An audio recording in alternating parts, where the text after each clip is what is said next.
Mi nombre es José Eduardo Telles Espinosa. Esto es Charlas de Amparo, una cápsula más con el doctor Jesús Naveja Macías. Estamos en Guadalajara, en el primer Congreso Nacional de Amparo, doctor Vicente Roberto del Arenal Martínez. Jesús, en la cápsula anterior, si no la viste, te invito a que la veas. Nos hablaste de esta distinción, más allá del amparo en su nivel constitucional, nos llevas a un amparo a su nivel convencional, a un amparo latinoamericano, nos abres nuestra mente y nuestras capacidades de defensa. Sigamos hablando sobre el tema. Sí, es interesante, platicábamos precisamente del amparo interamericano y entonces se abre una gran gama. Fíjate que yo vengo sosteniendo cómo la paternidad del amparo nos generó también soberbia y a veces estar muy sobrados. Entonces, aparte de esta cuestión de la concepción de la jurisdicción constitucional supranacional, específicamente interamericana, no volteábamos a América Latina, porque sentíamos de manera soberbia que esto es nuestro y más allá no hay. Y ahora que platicábamos ese caso muy específico, precisamente de la protección del paisaje cultural, de estar viajando a partir de 2005, me tocó el gusto de estar viajando a varias cortes, a varios eventos con presidentes de cortes, con magistrados que ya son ministros. Me ha tocado por ejemplo, con Ricardo Lorenzetti, el presidente de la Corte de Argentina, en su momento con los presidentes de los tribunales constitucionales y mucha gente, y veíamos muchas cosas que, reitero, eran muy novedosas. Incluso ahora con este tema, cuando manejábamos el paisaje, empezamos a ver el gran desarrollo que no nada más constitucionalmente se dio, por ejemplo, en derechos difusos, colectivos e individuales homogéneos en Brasil. Brasil es una constitución novedosa de 1988, en su artículo 5 contemplaba esto, pero el mayor desarrollo no lo tenía ese artículo 5 constitucional, lo tenía el Código del Consumidor brasileño. El artículo 81 del Código del Consumidor brasileño te gesta todo un desarrollo impresionante en el tema de derechos de tercera generación, surgidos en los 70s con toda la doctrina francesa, sobre todo el trabajo de un checo maravilloso del Karel Passac. Y entonces esa gama nos ha dado a que ahora, con el desarrollo y la gestación de derechos de cuarta generación, pues se haya hecho un trabajo muy arduo. Y en eso, vaya, metiéndonos en este tema que te emocionas, es increíble. Por ejemplo, hoy en día estamos en un congreso impresionante donde nos toca departir con gente como tú, que eres un talento nacional. Está Alberto del Castillo del Valle, está Hugo Arriaga, el mismo maestro del Arenal, un sinnúmero de expositores extraordinarios. En provincias, por ejemplo, en Argentina íbamos a hacer el trabajo, iba el presidente de la Corte y su congreso lo elevaba materialmente casi a una calidad de una norma. Entonces, en algunos congresos se establecía que si bien el derecho ambiental, por ejemplo, era de tercera generación, para su defensa era de tercera y cuarta generación por el manejo de que era precisamente un derecho difuso, pero a la vez tenía que ver con el desarrollo tecnológico y científico. Y empezaba a ampliarse y empieza a ampliarse la gama de amparo. Aquí me salta algo muy interesante, y lo veíamos en el proceso de creación de la norma del amparo, que nosotros lo veíamos como normal. O sea, el 1840 el proyecto, el 41 la Constitución yucateca, consideramos las actas en la federalización para muchos en el 47, la constitucionalización en el 57, la primera ley de amparo en 1861. Pero ese manejo pretoriano, por ejemplo, o jurisprudencial de la Argentina o de República Dominicana, te llevaba a que en vía de interpretación hicieras un sinnúmero de cosas impresionantes y complementaras increíblemente el juicio de amparo. Por eso el surgimiento de ese amparo que reiterábamos como particulares. Pero hoy en día, el que el sistema interamericano te posibilite por ejemplo, hoy en día toda la jurisprudencia que hay al artículo 25 de la Convención Americana, y la misma, evidentemente, el artículo 25 de la Convención, te da todas las posibilidades de defensa del principal mecanismo de protección constitucional que tiene los ciudadanos. Nos estás abriendo, insisto, un panorama en donde podemos ver nuestra Constitución solamente aquí limitada. Tú estás poniendo la Convención al lado, me surgen las palabras, ¿no? Oye, ¿es un tema de restricción constitucional? No. Sino es un tema precisamente de complementariedad, donde dices, bueno, aquí sí, si tenemos a través de la Constitución hasta este punto, pero no tenemos una restricción constitucional, y viene además la Convención Americana sobre Derechos Humanos en nuestra ayuda, vienen estas ejecutorias de Corte Interamericana, aunque siga ese debate entre que si son vinculantes, no son vinculantes, cuando no es parte México, y el criterio del año pasado, el 2014, pues que sí son vinculantes, aunque pues hay todavía una separación entre los señores ministros, pues tenemos que seguir pensando en él, tenemos que ir pensando más allá podemos decir, pues sí, como decíamos ayer con Alberto del Castillo, él sostiene, dice, es que es inconstitucional. Bueno, si esa es tu posición, pero tú nos estás... Pero es inconvencional. No es inconvencional, al contrario, la convencionalidad es la que nos da esa arma de defensa. Si bien es cierto que el sistema interamericano es precisamente lo analizamos nosotros en una de las características del derecho internacional de derechos humanos subsidiario, porque es residual, o sea, no sustituye el sistema interamericano específicamente a los derechos nacionales. También lo es, como ya habíamos manejado, el que se maneje como norma de normas. Ahora, realmente son vinculantes en el sistema, en la cuestión de la jurisdicción constitucional supranacional, todas las sentencias de la Corte Interamericana. Sí. Es un gravísimo error que se había hecho inicialmente, si recordamos el expediente 912/10, que surgieron varias tesis. La 65 marcaba, después la tesis 65/11, una avanzada, cuando establecía vinculantes donde México era Estado parte. El 66 le daba para atrás. La 66 del 11, estableciendo que las demás eran un criterio orientador, que el manejo discrecional en América Latina es lo mismo que dejarlo en nada. Y el 70 manejaba ya la coexistencia del control difuso y el concentrado, que es otro avance muy importante. Aquí establecer que jurisprudencialmente también a nivel internacional han surgido muchas cuestiones, incluso aparte de la Convención de Viena sobre el derecho de los tratados, de que no debes desconocer precisamente el derecho internacional de derechos humanos en aras de la supuesta defensa del derecho nacional. Incluso hay una sentencia muy interesante de la Corte Permanente de Justicia Internacional, que es de, si no me equivoco, de 1924, en el que establece lo mismo que ese artículo 27, de que evidentemente debe respetarse y cumplirse el derecho internacional de derechos humanos, y no puedes incumplirlo justificándolo con el derecho interno. Eso es al contrario. Y hay una siguiente sentencia, que es una sentencia, esa primera sentencia se denominó es una sentencia que habla del trato a nacionales polacos, una sentencia un año después de la misma Corte Permanente, que es muy importante y muy interesante, que se denomina ciertos intereses alemanes en la Silesia polaca, lo mismo que hoy plasma el artículo 2 de la Convención, en el sentido de que evidentemente debes de adecuar el derecho nacional del derecho internacional de derechos humanos. Pero más allá algo, si bien es cierto que la Corte Interamericana de Derechos Humanos es quien interpreta y aplica la Convención Americana sobre Derechos Humanos, hay una opinión consultiva, que es la opinión consultiva 5/85, maravillosa, con relación precisamente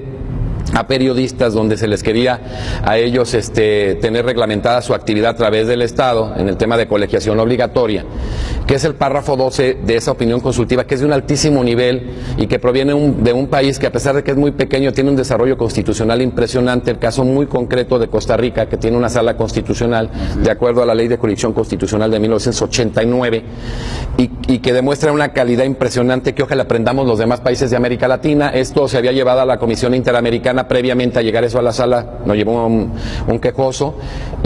En la comisión consideraron que no había necesidad, que no había elementos para llevarla a la Corte Interamericana, que no era inconvencional.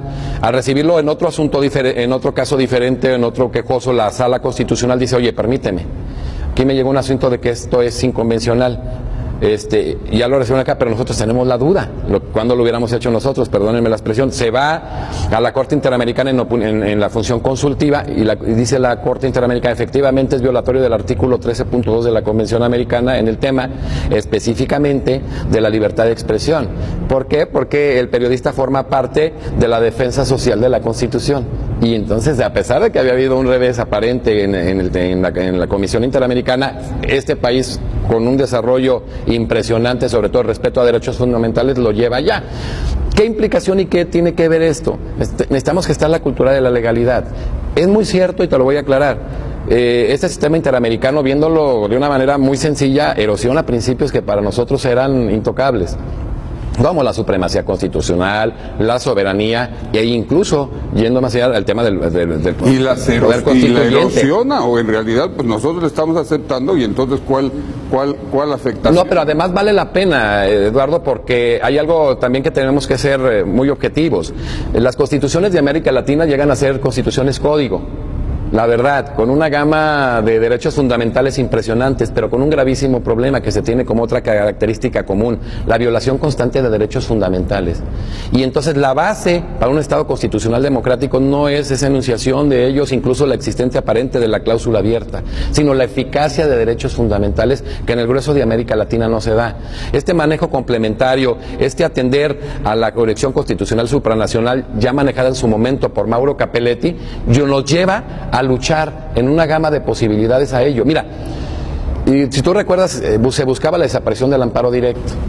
Por ejemplo, el amparo judicial no existe. Dejándoselo todo a los estados nada más. En Costa Rica tienen una ley de jurisdicción constitucional que es como si fuese un código procesal constitucional. Para muchos no lo es, para mí hicimos un estudio, y tenemos una obra en Colombia donde establecemos que es la primera codificación de esta naturaleza en el mundo. Y ellos, pues, a final de cuentas, hacen análisis muy profundos en el tema. Yo sé que nos decían, se nos están acabando los tiempos y No, se está yendo tu avión. Se está yendo nuestro avión. Yo quiero interrumpir en algo. Hace rato hablabas de lo asombroso que es. Yo estoy asombrado, soy un académico también sobre el juicio de amparo. Bajo protesta de decir verdad, Jesús Naveja Macías no tiene ningún apunte, no tiene ningún prompter, no tiene nada.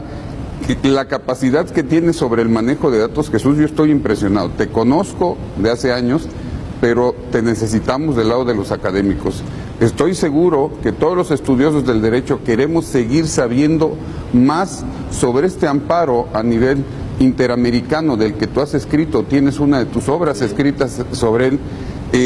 Quiero seguirte invitando, seguramente en la Ciudad de México, seguramente en algún otro próximo En Puebla también tenemos que ir. O en Puebla vas a ir y que estés con charlas de amparo, que nos sigas regalando el conocimiento. Si se te marcaron los 5 minutos, es porque nos dicen que tienes un vuelo, porque te vas a Los Cabos. Te vas a Los Cabos. Entonces, de verdad, Jesús, no me queda en este momento más que solo pedirte algo más por esto. Regálame un comentario motivador para los estudiantes y estudiosos del derecho.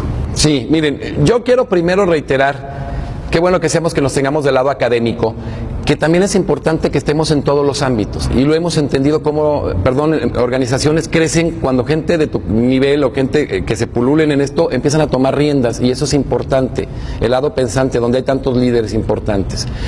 Pero yo recuerdo que en julio, el Día del Abogado en Texcoco, que organizó la Federación de Abogados de Texcoco y los abogados del Valle de México, el maestro Rojo, Héctor González Barrera, fueron premiados nada más 2 estructuras, o 2 personas que podríamos llamar 2 personas morales, 2 ficciones de derecho, y una de ellas fue Praxis, de una persona muy académica, Gustavo, en Oaxaca, un tipo muy estudioso, y la segunda fue Charlas de Amparo. No se equivocó y se hizo un estudio minucioso, que son 2 organizaciones que en lo académico han permeado a nivel nacional impresionante. Yo no sé, y no puedo decirlo porque voy a todo el país, pero veo cómo ha crecido, y yo puedo decir que está posicionado Eduardo Telles a niveles, híjoles, de primer nivel. A primer nivel, no sé, primer lugar, afirmarlo sería complicado, pero no afirmarlo también sería complicado. Y qué bueno que una gente con el conocimiento de causa en materia de amparo esté ahí. Yo creo que algo motivador es que existan estos espacios para poder expresar, y sobre todo ahora con el desarrollo tecnológico, socializar estos temas, intercambiar ideas. Yo quiero cerrar con esto, y muy interesante. Nos invitaron a un evento en Argentina hace 4 o 5 años en cuestiones de derecho ambiental. Nos invita a mí magistrados, ministros, y allá son magistrados, Enrique Müller, Ignacio Sauz, y nos encontramos con un gran amigo después, el presidente de la Corte, Ricardo Lorenzetti, y para muchos el mejor ambientalista del mundo, Néstor Crata. Y estando en la conferencia, bromeo yo y digo que hemos dado muy poco en el constitucionalismo al mundo. Hemos dado el juicio de amparo, se lo regalamos al mundo, y empieza el primer salto, puros estudiosos, los derechos de segunda generación, la incorporación del habeas corpus a América Latina, y me toca venir en un viaje también, como ahorita relámpago, viajar en ese momento de misión. Estábamos, no es cierto, en Santa Fe, y de Santa Fe me toca viajar a Rosario en vehículo, y me toca luego a Buenos Aires, que teníamos nuestro vuelo. Y en el viaje íbamos con Néstor Caferata, y me dice: oye, Jesús, no es cierto, el amparo no es cierto, no es mexicano. Y entonces yo le comentaba con emoción, ¿por qué? Porque viene del mandamiento de seguridad brasileño, todos ustedes van a justificar. Y yo reconozco que en muchas cosas han desarrollado más, pero el amparo se lo dimos al mundo. Nos queda perder la soberbia que le dijimos, y que los estudiosos como Eduardo Telles, como Jesús Navega Macías, empiecen a trabajar en los procesos legislativos. Esa es una gran diferencia que se da. Ustedes ven todos los procesos legislativos, se dan en Perú, trabaja García Belaunde, trabaja Pepe Palomino, está en Argentina Bazán, trabaja Puccinelli, y en cada estado inician en las salas académicas, y aquí no. Aquí es un gran conflicto. Imagínate Héctor Fixamudio, Eduardo Ferrer Magrego, Eduardo Telles, mucha gente de esa capacidad que trabaja en ese proceso porque lo conocen. Y aquí el problema es que hay mucha gente que no lo conoce desde el Poder Legislativo, y como ellos no lo han de aplicar, ¿qué pasa? Que vienen cuestiones muy tétricas en esos procesos, donde aparece la demagogia, el tipo que ofrece algo que no se va a cumplir, luego aparece la utopía, el que no conoce el tema y quiere crear un país del primer mundo por decreto, y el famoso plagio constitucional, donde figuras se trasladan de manera directa, sin ver las necesidades ni adecuaciones. Basta ver el tema de la Comisión Nacional y las comisiones estatales de derechos humanos, que es muy complicado. Por final de cuentas, a través de estos procesos de información, se puede gestar lo más maravilloso que puede darse en un Estado constitucional democrático. El generar precisamente la cultura de la legalidad, el cumplimiento espontáneo de la norma, que nos va a hacer diferente. Responsabilidad de la autoridad y responsabilidad de la sociedad civil. Muchísimas gracias. Te agradezco, Jesús. Nos dejas con codificaciones procesales constitucionales para una siguiente cápsula. Mientras eso sucede, mi nombre es José Eduardo Telles Espinosa. Esto es Charlas de Amparo.